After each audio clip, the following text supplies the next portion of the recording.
Lay out all received packages near an open area. You should have a total of 3 boxes. Check for a white sticker on each package.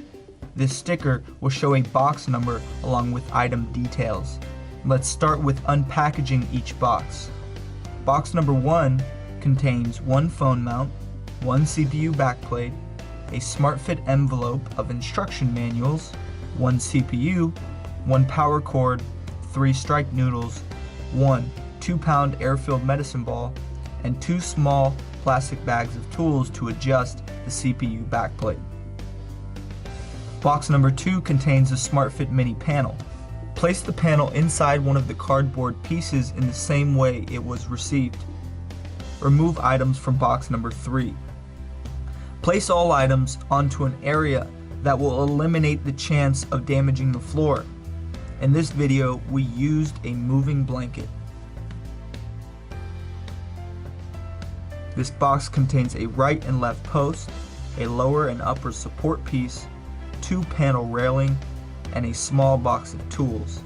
The box of tools contains a Phillips screwdriver, concrete screws, wood screws, 1 black bag to store tools, 1 hex screwdriver, 1 5/32 size T-handle, and 1 8/32 size T-handle. Install the top and bottom support pieces first. Remove the 2 screws near the bottom of the right and left post. These 2 screws are located just underneath the right and left post stickers. Grab the bottom support section and attach it with the screws and washers. Tighten the screws, then back them off 1.5 turns. This will assist you in lining up the parts in the next step. Remove 2 screws near the top of the right and left post. These screws are located just above the right and left post stickers. Grab the top support section and attach it with the screws and washers. Then back it off 1.5 turns. This will assist you in lining up the parts in the next step. Stand the frame assembly up and place it against the plywood.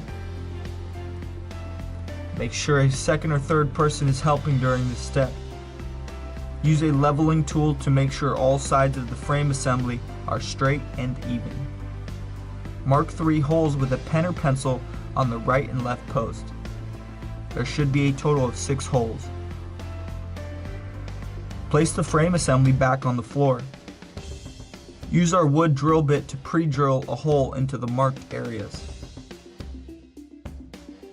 Now retrieve your drill extension and wood screws from the plastic bag of tools.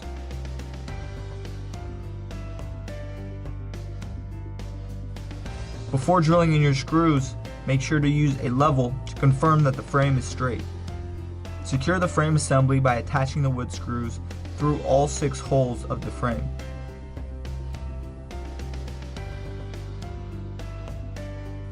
Remove the top support piece first, then remove the bottom support piece.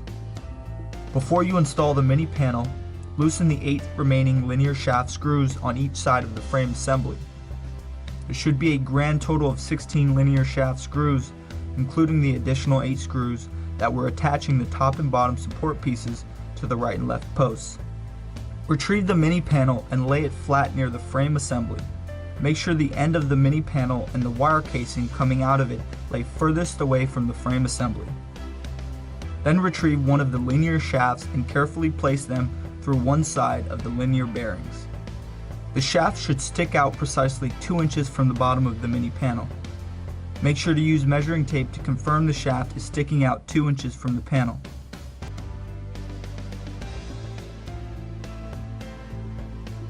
Two people are needed to install the panel to the frame rails. Lift the panel up so the mini logo is facing the upright position. Then place the bottom of the railing on the lower stop of the frame assembly. Align and center the railing against the frame assembly. Make sure a second person helps hold the panel up while the other engages the brake knob on the right side.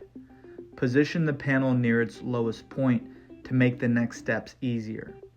To engage the brake knob, ensure that the brake insert aligns with one of the available holes near the back of the panel.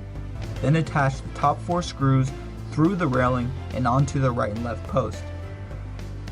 Loosen each screw 1.5 turns. This will assist you in lining up the parts in the next step. There should be a total of 4 screws attached at this time. Continue to secure the exposed screw holes located here. Then back them off 1.5 turns. There should now be a total of 4 more screws securing the mini panel onto the frame assembly. Disengage the brake knob by pulling it away from the panel. With 2 people, lift the panel near its highest position.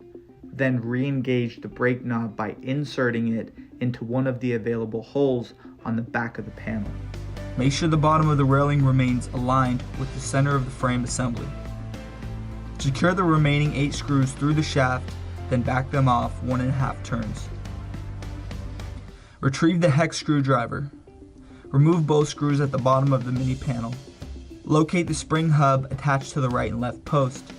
Use both hands to bring this piece towards the bottom of the mini panel so that it lays over the screw hole.